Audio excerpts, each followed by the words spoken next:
দর্শক, হবিগঞ্জ সদরে প্রশিক্ষণ শেষে অসচ্ছল নারীদের হাতে সেলাই মেশিন বিতরণ করছে বসুন্ধরা শুভ সংঘ।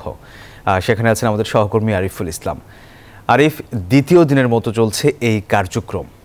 সেখানকার উপকারভোগীরা কি বলছেন জানাবেন আমাদের। কিছুক্ষণ আগে বসুন্ধরা শুভ সংঘের পক্ষ থেকে এখানে প্রায় 20 জন অসচ্ছল নারীকে সেলাই মেশিন বিতরণ করা হয়েছে। আর এখানে যারা সেলাই মেশিন পেয়েছেন এদের মধ্যে কেউ শিক্ষার্থী, কেউ গৃহকর্মী, কেউ প্রত্যন্ত অঞ্চল থেকে এসেছেন।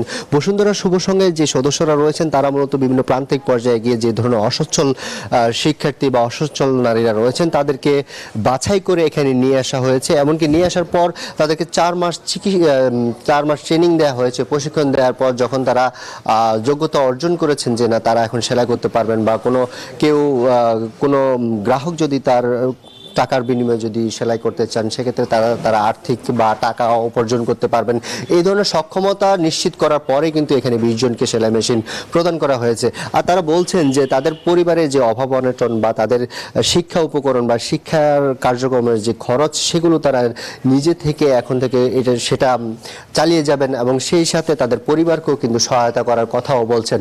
আর বসুন্ধরা শুভ সংঘের পক্ষ থেকে বলা হয়েছে যে গত 2 বছর কিন্তু প্রায় 1000 অসচ্ছল নারীকে